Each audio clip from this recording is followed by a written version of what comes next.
Stranded, thousands of miles from home. No crew, no work, not even the warm sun on my paint. I'm sure you can read the placard on my side. My name is Flying Scotsman. I was built in Doncaster, England, about 50 years ago now. Happy birthday, I suppose. I spent much of my career pulling the train for which I was named between London and Edinburgh. I was the first steam engine to go 100 miles per hour, though that chap from the Great Western might contest that. I've been through a lot during my years in service. The Great Depression, the war, dieselization, and somehow I've managed to keep on going. But this time, my luck may have finally run out. It all started a few years ago. My owner, who had saved me from scrap, told me his dream was to drive an engine across the United States of America, of all places. I don't mean to be rude, of course, but America is half a world away from England. Just getting me there would be a monumental effort, not to mention expensive. But my owner was quite set on it. He found businesses to sponsor him, and even found backing in the government. This would be the first of several miracles he would pull off. Before I knew it, we were on our way to Liverpool Harbor, and I was loaded on a ship, along with several coaches, bound for America. Let me tell you, it was a long journey. As an express engine, my life revolves around speed. A ship is, well, it's not fast, quite simply. When we finally arrived in Boston, I was itching to turn my wheels again. My first impression of America was a bit underwhelming. Again, no offense. The buildings were tall and the work busy, really nothing too different from what I'd seen at home. But when I was finally on the ground and fired up, I became excited again, ready to see the sights of this big foreign land. That didn't last long, however. As I carried out my break-in run, I saw some people standing on a bank above the line.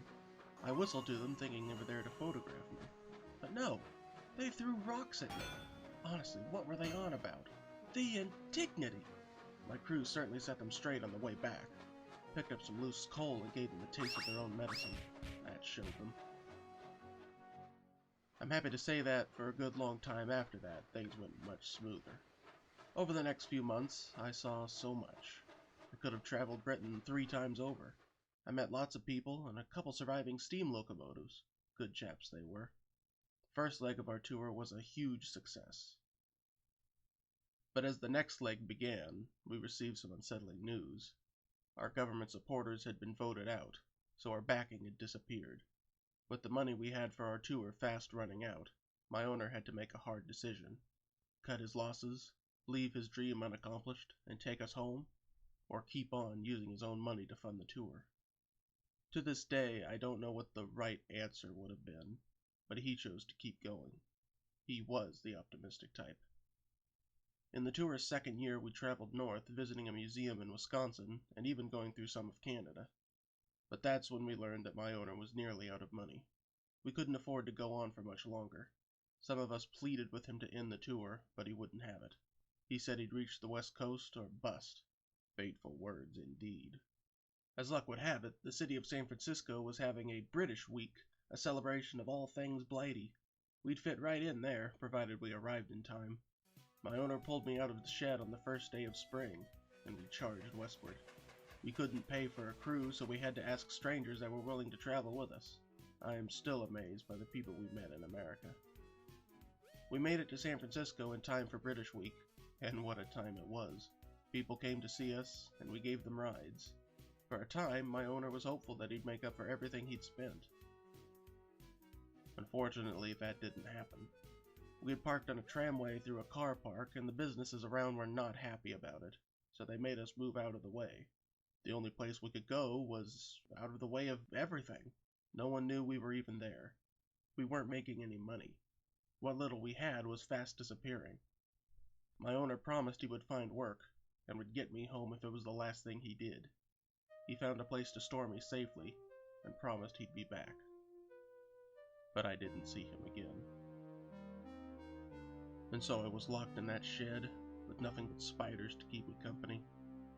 I'm sure there were parties at work trying to figure out how to sell me for scrap and divide the profits. I thought for sure I'd reached the end of my rope. I'd never see England again, or my brother. I'm sure when he heard about it, he must have raised a right noise. I must have sat in that shed for months. It felt like years. I hadn't felt so alone since I was placed in the scrap lines at London. But one day the door opened and someone looked in. Immediately he said, "There you are. Not to worry, we'll have you out of there soon." When I asked who he was, he said he had come on behalf of my new owner. I was confused and, admittedly, concerned.